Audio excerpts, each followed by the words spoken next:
Welcome, everyone, to the Asian Heritage Month History Podcast. Today we will be talking about a little bit of Asian heritage and how Asian families, specifically the Sikh community in Canada, are affected by acts of abuse and acts of hate crimes towards them. Screw the metronome, but. Okay, so one of the big topics that we're going to be talking about is the way that the Sikh community in Canada and also in the United States is often maybe confused, but also just generalized into the category of Muslim people, and mostly just people of that race, of that skin color from that certain area are usually generalized into the Muslim community. And since the attacks of 9/11, the Sikh community, as well as the Muslim community, obviously, have been generalized into one category where they're often picked on and have hate crimes towards them, even though they weren't involved in the acts of 9/11.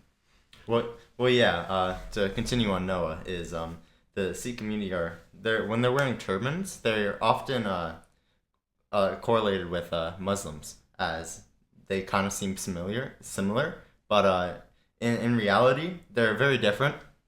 And the Sikh community has been working very hard to stop the hate and the hate crimes that have been put against them.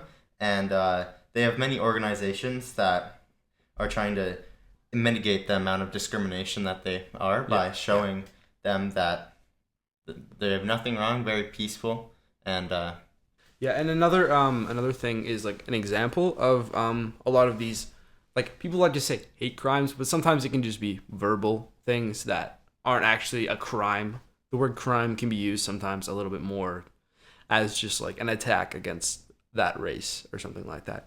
For an example, like one of the accounts that we have is there was a man who was at a bus stop in Kelowna, British Columbia, and he was harassed and pushed by a couple. He was a student at a university. He was pushed around and harassed, and they were calling him things, and they took off his turban. They ripped off his turban off of his head while he was on a bus. He was at a bus stop, so he's about to get onto a bus, just a public transit away from school, and he had been there he was an immigrant that had been there for 1 year at that school, and he had some comments said to him, but they never physically attacked him. But the guy was pushed onto the ground, and his turban's ripped off of him. They never found the people that did it, but that's just an example. And the guy was a Sikh guy. He wasn't, not necessarily, one thing to clarify is that the Muslim people aren't bad either. Like, there's nothing wrong with them, but people generalize this thing with Muslims are all terrible because of 9/11, but that's not actually the case, obviously, because it's been generations since then, obviously. And most of the Muslims weren't in this, and to kind of go on what Noah was saying is that since 2019 to 2022, there's been a rise in hate crimes, about 143% in Canada's report. We have no idea how it is in America, but that's dramatic. And now we'll show you guys a clip of a man who is in the Sikh society and how he was racially targeted while he was driving. The short version is that I actually was shot at by somebody who was in their pickup truck. And I remember distinctly the guy, who was driving in the lane next to me, gave me the finger and all that. And I just sort of took off a little bit, sped up to kind of avoid that. And then I hear a shotgun behind me, right? And so that's when I really hit the gas and got home as soon as possible, just scared, right?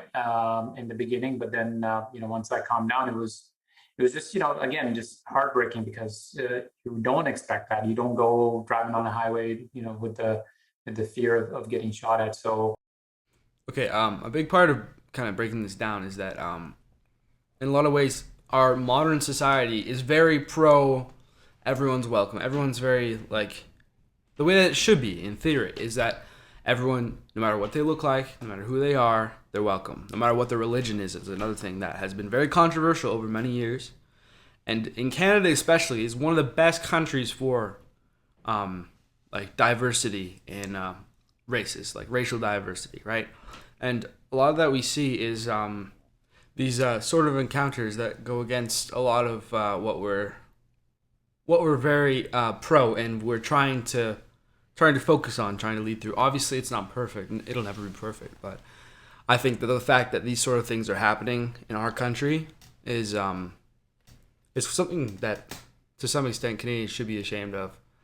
Yeah, and to kind of talk about that, in Canada, that we know, there's been about a quarter of South Asians who have reported to a foundation that asks if they've been harassed or had hate crimes towards them. And in 2022 alone, which is very surprising, as some of them may not feel that they want to report it because maybe it's just been too like heartbreaking for them, and they've really had some mental issues with it. And to think about that, that's sad, because those people are like any one of us, and none of us want to feel that. None of us want to be left out just because the way we think of things or the way we look or the way we dress. That's not how we should be looking at things. We should be looking at everybody with the same perspective and understanding about what they support. Yeah.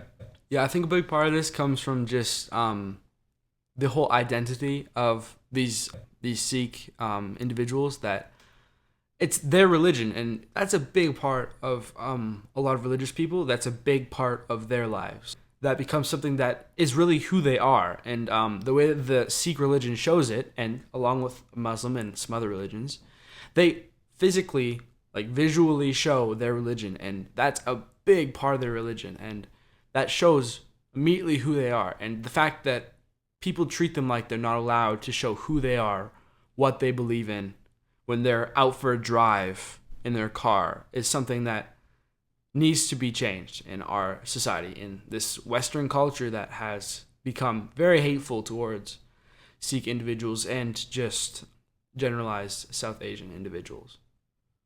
Thank you, everyone, for watching this podcast that me and Noah made. And we'd like you to take a deeper dive into Asian Heritage Month and what revolves around it.